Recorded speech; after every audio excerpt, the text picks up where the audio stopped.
Guys, kailangan kong tumabi saglit kasi sayang tong view na nakikita ko. Napakaganda. Tignan nyo, isi-share ko sa inyo. Oh my god, wow. Good day guys, maaraw na kaya pwede na tayong mag-camp. Ayan, so pupunta ako ngayon sa Tanay Rizal, sa bagong campsite na na-discover ko sa Facebook page. I mean yung Facebook page nila nakita ko dun sa Facebook. Moon River Campsite sa Tanay Rizal. Ayan. Pwede nyo i-check yung kanilang Facebook page guys for inquiries. Mabilis sila mag-reply, very accommodating. Actually ano na to rescheduled na tong camp na to kasi mabagyo, may bagyo nung time na nagpabook ako.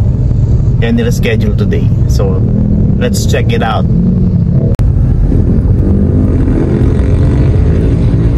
Dan tayo dito sa Marikina,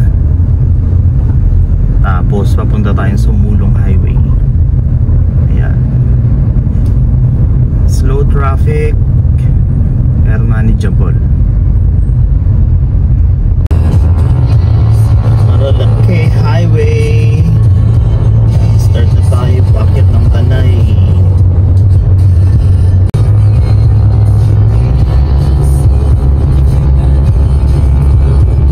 Napakaganda pa, maraming puno.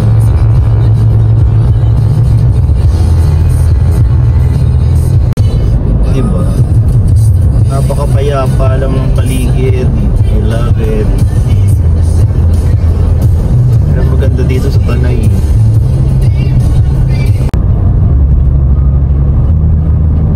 Guys, ito yung landmark kung saan liliko papunta dun sa campsite, ang Martesem. So doon tayo pupunta, dun papasok dun. Okay, tara, let's go. Ayan guys, may rough roads siya pero hindi naman siya yung sobrang malalim ang lubak. Kayang-kaya nga to kahit ng mga Wigo, ganyan, yung mga maliliit, kayang-kaya. Ayan. So ready nyo sarili nyo sa mga adventures sa daan papuntang campsite. Pero nakikita ko na yung ang ganda ng view dun, no? Nasisilip. Guys, eto, along the way makikita nyo na agad to. Wow, ang ganda. Oh, diba? Papunta ka pa lang, nag-enjoy ka na. Let's go. Dito na tayo guys. So update lang, 5 river crossing pa lang dinaanan ko. Hindi ko natanong to dati. But anyway, andito na tayo. Tuloy na natin. Na tayo.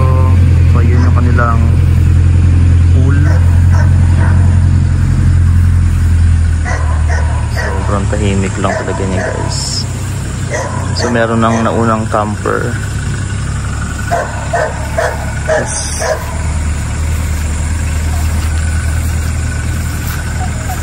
Ang ganda guys. Kawain mo ba ako? Ha? Ano ka ba? Oh. Walang kawain mo ako Peace tayo, peace. Sasabungin mo ako Peace tayo, peace. Yan, very simple lang na setup. Ang habol lang naman natin ay mag-relax, mag-reset ng isip, peace of mind, ganyan.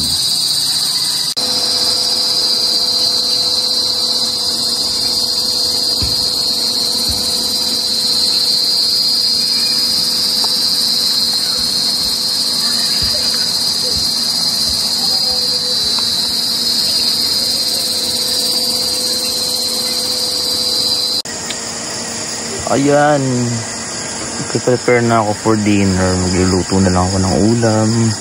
Ganito ang setup niya pag gabi. May mga solar lights naman sila, kaya maganda yung campsite kahit gabi. Solo ko nga pala yung campsite today kasi Friday pa lang. Work from campsite ako. Bukas pa daw magdadatingan yung mga campers. So bukas magkakaroon ako ng kasama. Ang lamig. Ang sarap ng panahon. Grabe.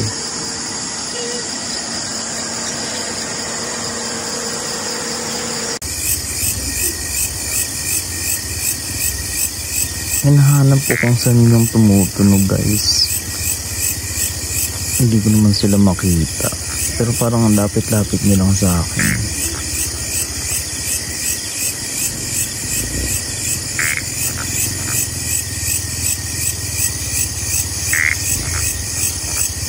Ano kaya yun? Palaka yung isa alam ko. Pero itong kuliglig ba yan?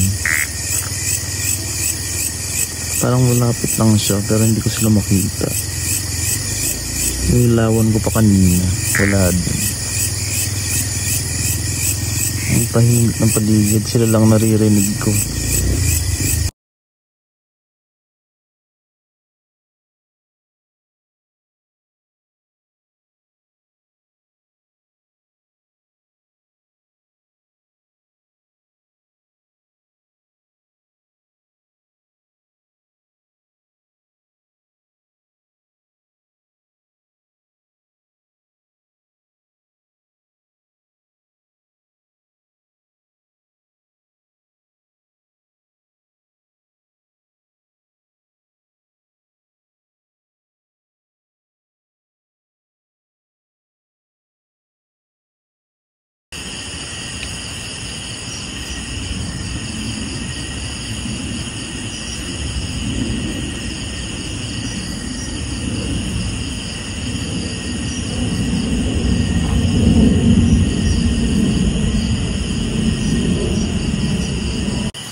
Guys, so tapos na mag-dinner kaya it's bedtime. Wala akong tent guys kasi yung loob ng sasakyan ang magiging tulugan natin tonight. Ayan ang ating bed. Ayan. So airbed yan guys, diba?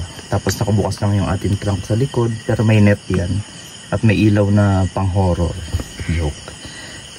Ganyan lang ang ating setup para walang masyadong ligpitin kinabukasan. Yung mismong loob ng sasakyan ng ating higaan. Very spacious naman siya kasi nakatumba na yung mga upuan sa likod. At airbed tong ating higaan. Kaya, ayan. See you tomorrow. Or manonood muna tayo habang nagpapaantok. Meron tayong mga downloaded na mga movie. Kahit walang internet connection at data, makakanood pa rin tayo. Ayun nga, so I decided guys, manonood muna ako ng movie bago matulog.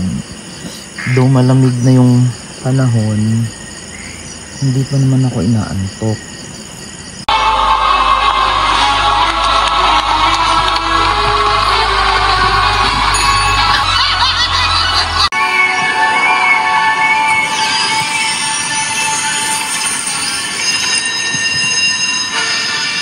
Ang lakas na ng hamog.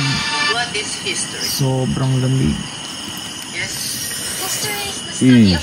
But I enjoy it. Solo ko pa yung campsite. Bukas pa darating yung ibang campers. Dito, sa kontrabida. Oh, super lamig.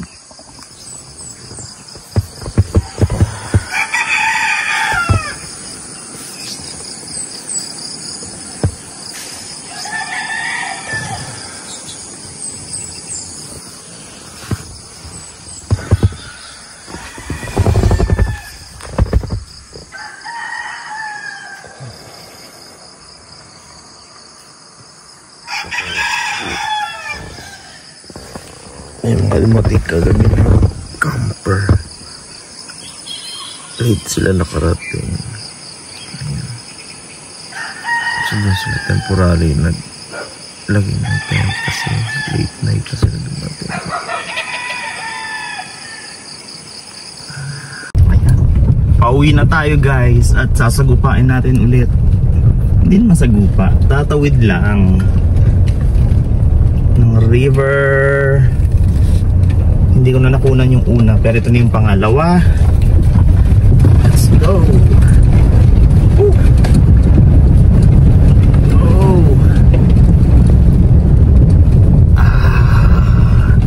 Challenge up for the next. Okay, next. Dito tayo sa bandang mababaw. So ito yung bandang mababaw sa kaliwa. Let's go. Yeah, gotcha. Yan. So papunta na tayo sa pang-apat na ilog. So 5 yung ilog na dadaanan guys, pero hindi naman siya malalalim, kayang-kayat pa rin ng mga sedan, ng Wigo. Okay, so tumataas lang naman daw yung ilog syempre kapag may ulan, may bagyo. At kapag pauwi na guys, expect nyo rin na puro paakyat, puro paahon, kasi nung papunta tayo ng campsite puro palusong. Tama ba yun? Palusong, yung pababa, puro pababa. So ngayon puro paakyat. Kaya mas maganda kung may manual transmission ng inyong mga kotse, gamitin na lang. Okay, actually kahit yung pababa, kung kinakailangan gamitin yung manual transmission para meron kayong engine brake. Wow, expert yan. Joke lang, yun lang ang alam ko guys. Pero diskarte nyo pa rin yan, depende sa mga dala ninyong sasakyan. Okay, so waiting na ako sa pang-apat. Balikan ko kayo guys. Ganda oh. Ang nature, sobrang refreshing. Hindi ko na pala na video yung pagliligpit kanina kasi nag-empty battery ako. Pero yun lang din naman ang ginawa ko. After mag-breakfast, nag-ano tayo, ligpit na. Tapos check out na. Sobrang babait ng staff, sobrang babait ng may-ari. Napaka-accommodating. Malinis yung kanilang shower room at yung kanilang toilet. Halos bagong gawa. Tapos sa bawat pwesto may mga malapit na sink kung saan ka maghuhugas ng mga gamit mo, ganyan. Okay, malapit na tayo sa next pang-apat na ilog. So andito na guys yung pang-apat na ilog.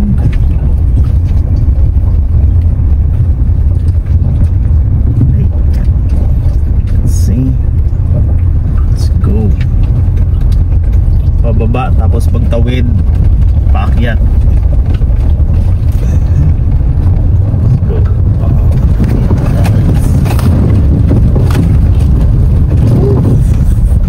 Challenge.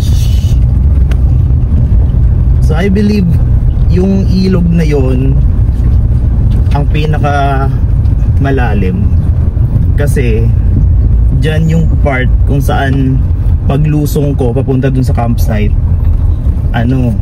nahulog yung plate number ko. Mabuti, mabait sila kuya, yung caretaker at saka yung may-ari nung nandun na abutan ko, binalikan nila at nakuha naman nila yung plate number. So this is the last. Uy, may dahon, excuse me po. Okay, so ito yung last na ilog at ito rin yung pinakauna kapag kagaling kayo ng Marilaki. There you go. So expect na tayo ngayon from here ng puro paakyat na kalsada. Thank you guys for watching. Bisitahin nyo yung campsite guys. Konti lang naman tong rough road na to at saka river crossing, pero sulit na sulit yung place. Napaka calm, peaceful talaga siya. Aside from the fact na ako lang yung nagka-camp, pero may dumating ng late night, so hindi pa rin naman ako na-istorbo. Sobrang kalmado pa din. Hanggang sa susunod na camping experience guys. I-share ko din sa inyo yan. Ito nga guys, so after nung mga river crossing, ayan, sementado na siya ulit.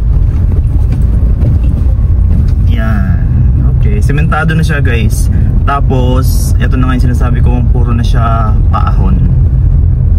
Yun lang, sharing. Thank you guys. Ingat din kayo sa inyong mga adventures.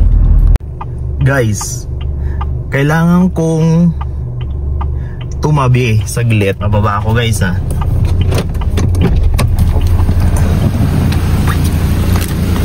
Tingnan nyo guys. Balik lang ako ng konti dyan sa may puno, kasi yan yung best spot. Sobrang ganda. Totoo. Teka lang, hindi ko muna ihaharap yung camera. Dito tayo sa pinakamagandang spot. Dapat wala dito na ako nagpark. Kaya lang nagdalawang isip ko kanina, kasi baka mamaya may biglang bumulusok ako dun sa bangin. Pero guys, tignan nyo naman to guys. Oh my god, wow. Sobrang ganda. Thank you Lord. Makikita naman yung mga ganitong creations mo. Sobrang ganda guys. Sasakyan natin, pinark natin doon saglit. Mabuti na lang hindi matraffic. Sobrang ganda lang. So ayan guys, sana na-enjoy nyo, kasi na-enjoy ko sobra. Hindi pwedeng hindi ko i-share, sayang naman yung biyahe. Thank you!